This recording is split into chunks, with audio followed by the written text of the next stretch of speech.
Good evening, everybody, and welcome to the first ever episode of BSPN, your new home for sports news.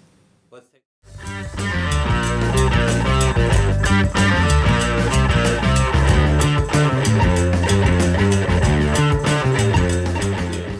Let's take a look at what's happening in sports. The NBA trade deadline was last Thursday. Lots of moves were made. A record 39 players moved in total. Yeah, very interesting some of the moves we saw. We saw Kevin Garnett go back to the Timberwolves, Goran Dragic go over to the Heat. We saw the Knicks basically make no moves except for Prigion for 2 second-round picks 4 years from now. We saw a lot of interesting things happen this trade deadline, right down to the wire. What do you guys think? Well, I thought it was the ultimate throwback Thursday, seeing Kevin Garnett go back home to Minnesota and seeing Tayshaun Prince go back to Detroit. It was great for the league, and yes, the Knicks did nothing. I'm not really sure why they got more for Pablo Prigioni than they did for the combination of Shumpert and J.R. Smith, but that remains to be seen. Yeah, very questionable there. I think they would have liked to get more for Shump and JR.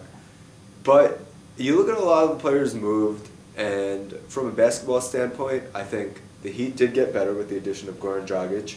I'm not sure Kevin Garnett on the court, if he's going to contribute a lot for the Timberwolves.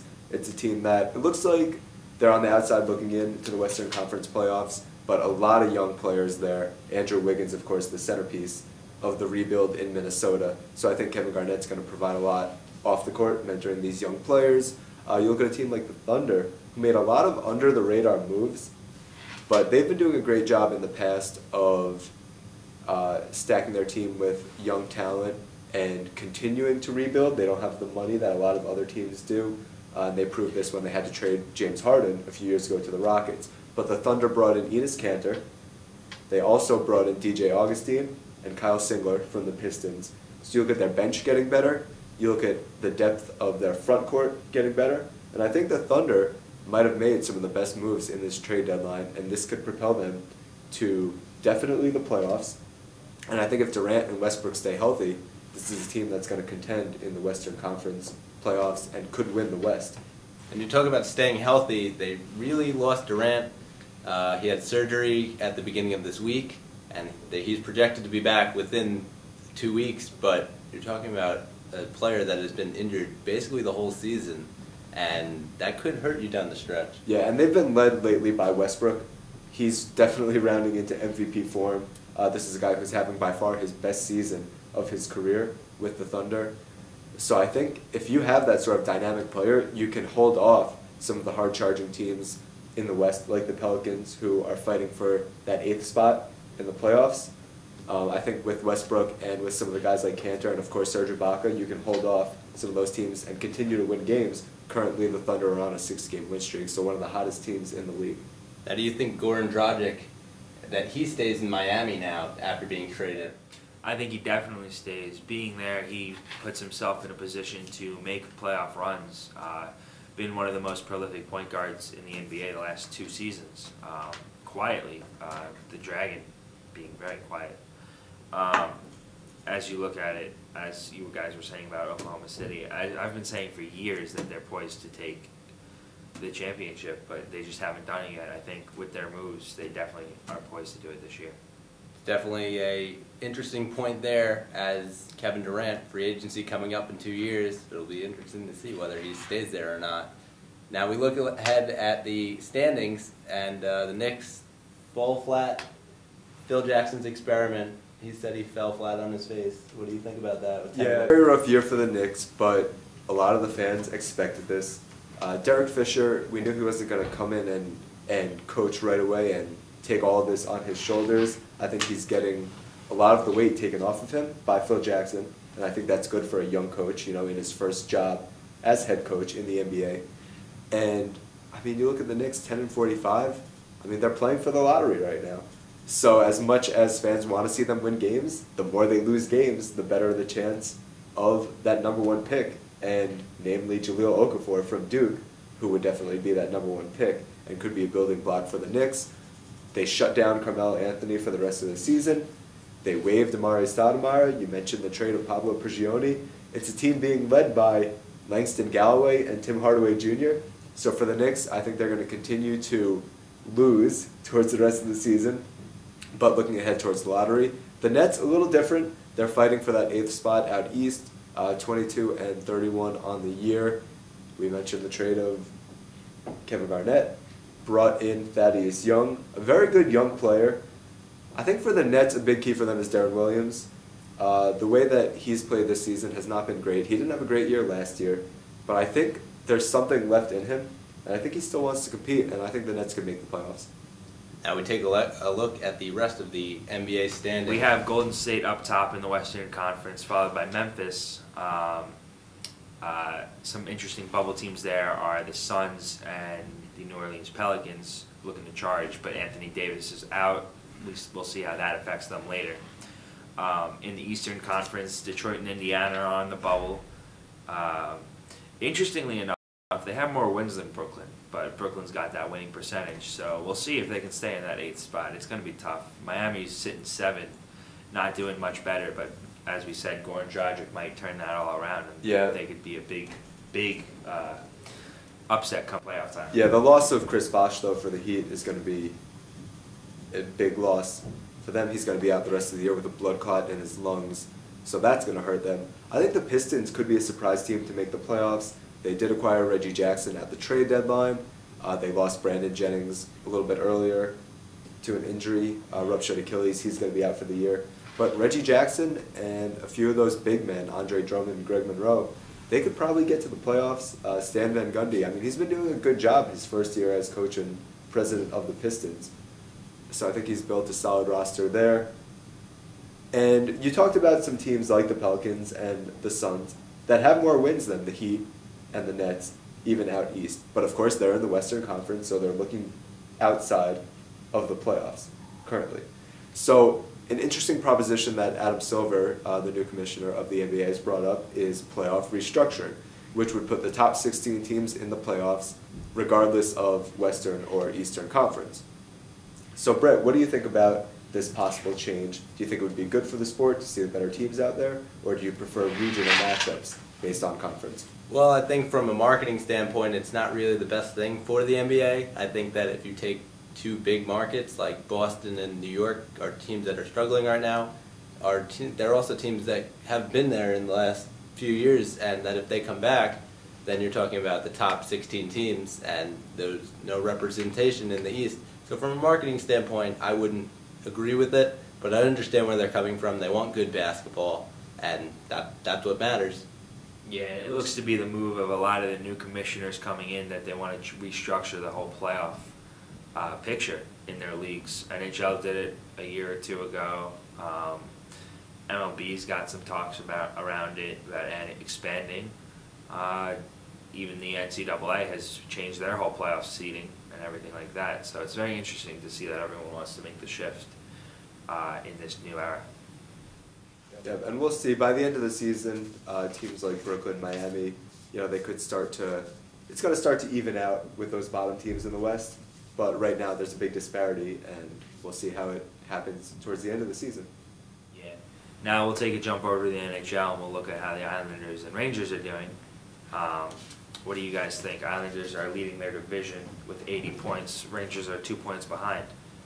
I really thought that the Islanders in their final season at Nassau Coliseum have really given the fans what they want. With the injury to Kyle Oposo, it's brought up some young kids, Ryan Strome. For one, he's been phenomenal. Anders Lee, he's been very good on the wing of John Tavares. And of course, John Tavares, the captain, he's been absolute sniper. He's taken his team and led them to first place. Yeah, the Rangers have been playing very well lately. 9-1-2 in their last 12.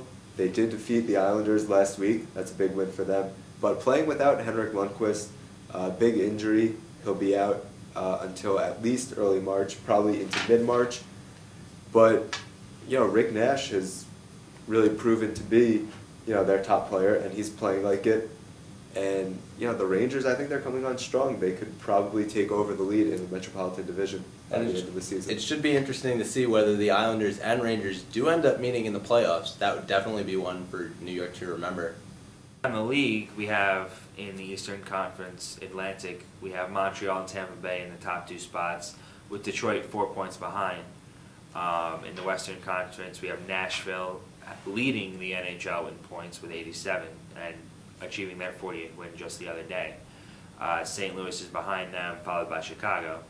In the Pacific, we have Anaheim, Vancouver, and Los Angeles. Anaheim leading that division by 10 points. So most of the other divisions seem kind of pretty locked up with a few big differential in points between second and third.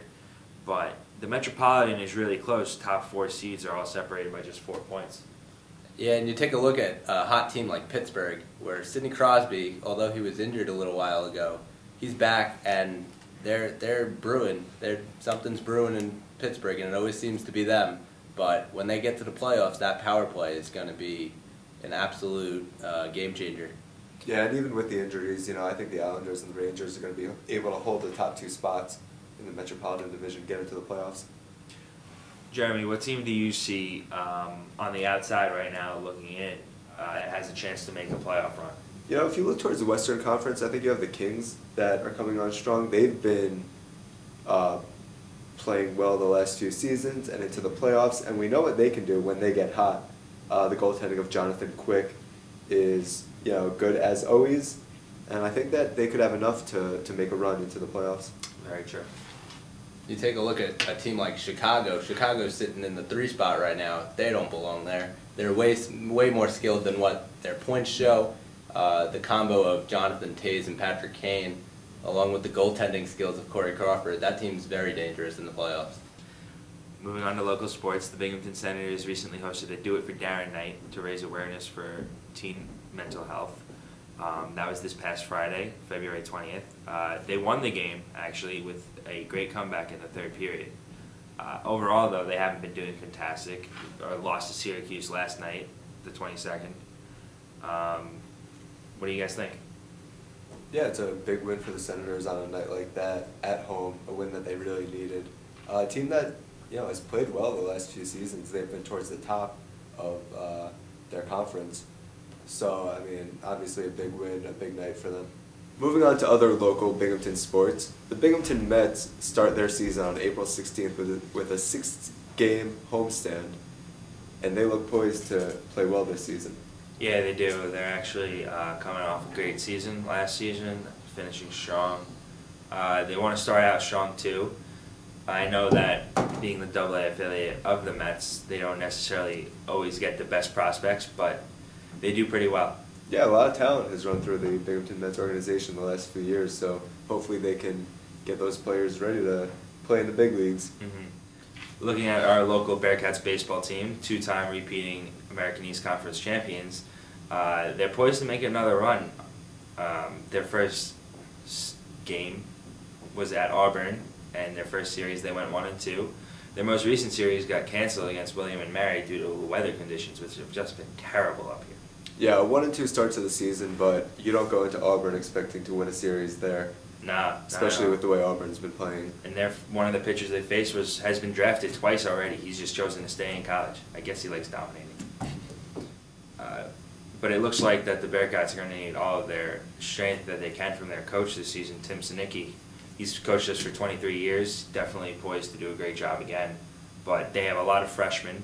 Half of their team is underclassmen. So if there's one thing they can expect, it'll be some growing pains. Yeah, I think the strength of this Binghamton team is their pitching. Ace starting pitcher Greg Oster, the southpaw, struggled a bit in that first game against Auburn, but he's a guy that the team is going to rely on all year. Mike Bunnell, a good reliever for the team as well. Definitely looks to be up and coming, and their power really comes in their offense. Senior outfielder Jake Thomas is batting .462, was just named American East Player of the Week.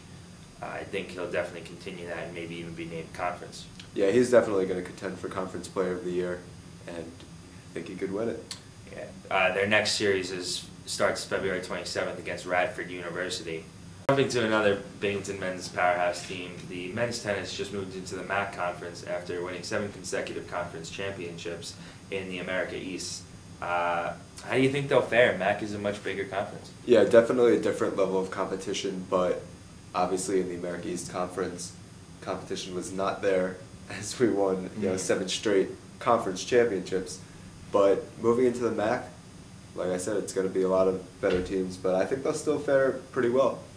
Yeah, just they're off to a rough start, sitting 2-6 on the season. Growing pains. Growing pains. They started off strong, 2-1, but lost to Northern Illinois in the beginning and just haven't won since.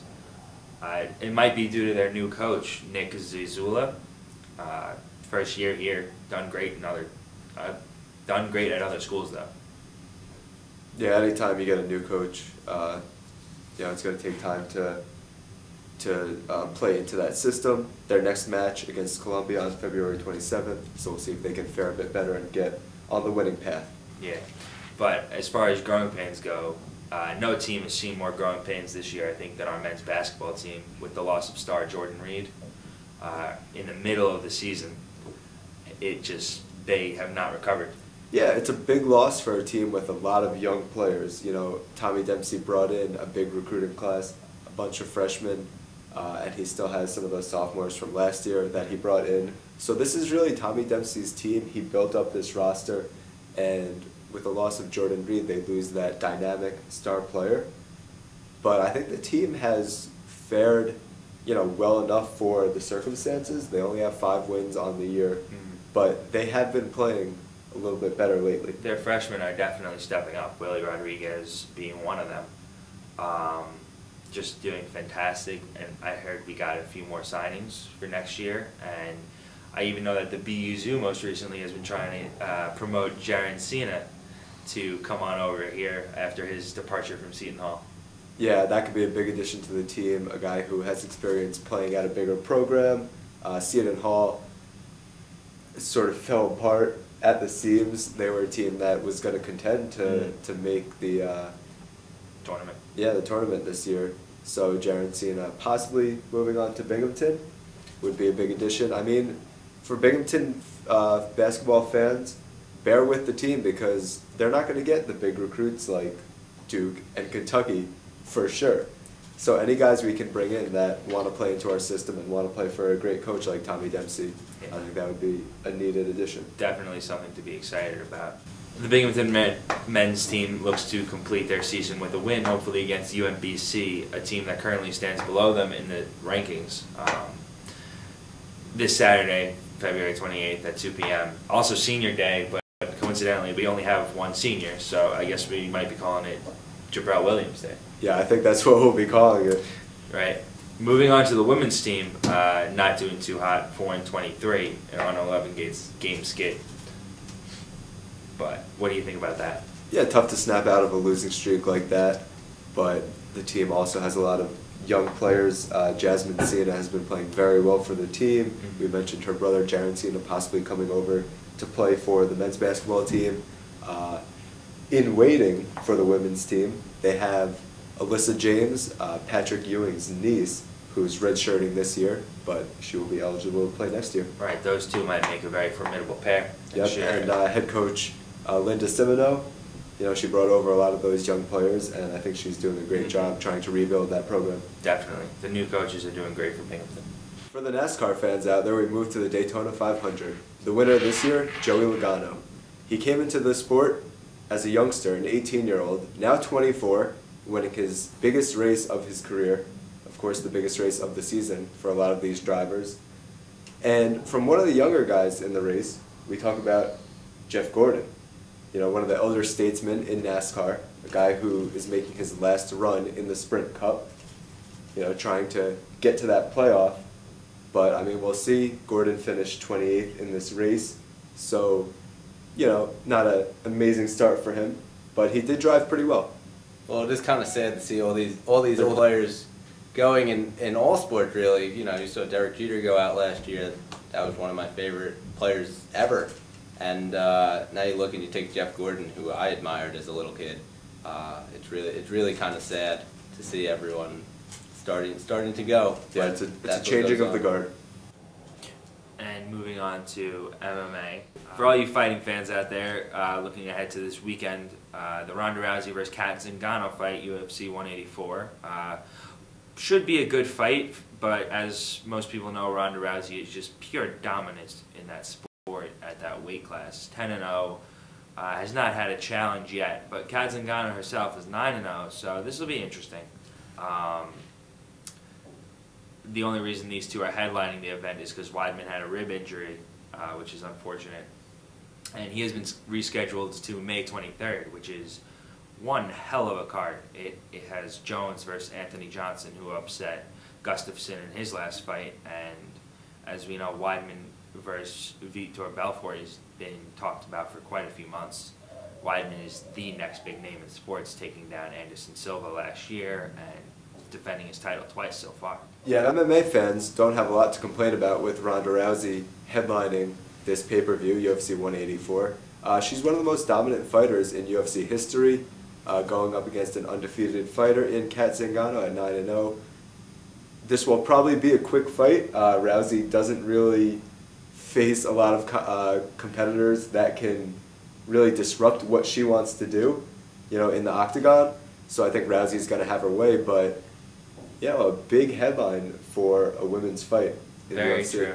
First woman to headline since she herself did it last year on February 22nd, but that fight only lasted a minute. Dana White has recently been talking about getting her to fight men because she's so dominant in the women's field. A lot of people are okay with that, a lot of people aren't. What do you guys think? I think that having a woman fight a man is the whole thing that we just dealt with the NFL with domestic violence. I feel that it's not okay, and there's no place in sports for it. Mm-hmm. A lot of people say that it's because it is a fighting sport. She knew what she was getting into. I mean, it's a tricky situation because there's not really any other women fighters that can beat her. And you have to see people, come up through the ranks to compete with her, become the #1 contender, for that title. But I don't really see her, losing to anyone anytime soon. So I think it's a little different from the NFL because that's off the field, and this is, in the ring. This is what they're getting paid to do and what they want to do. I mean, I think there's some men that she could definitely beat in the ring. Definitely something to look at in the future. Turning now to the boxing world, Floyd Money Mayweather is going to put his undefeated streak up against Manny Pacquiao. 47-0. 47-0. That streak on the line on May 2nd. What's your insight? It's going to be one hell of a fight. I mean, it's very risky for him to put that title on the line, 47-0. Looking at, he's not doing it for no small fee either. Getting a 60-40 split of a projected $400 million pay-per-view, that's quite a payday even if he doesn't win. That'll buy you a couple cards. Yeah, it's the fight that we've been waiting for in the sport of boxing. These guys have been talking for years, their agents have been talking for years, and they've been trying to get it to happen. And now it looks like this fight will actually happen. Now, I wouldn't go marking that on your calendar, that is for sure, but I hope that this fight happens because I want to see these two guys square off in, you mentioned, what could be one of the biggest fights in, the sport of boxing, at least in the 21st century, no doubt. And what we know for sure that if this fight happens, like Mike said, they're both going to be very rich men. And I think Floyd Money Mayweather likes That's money. why they call him money. That's why they call him money.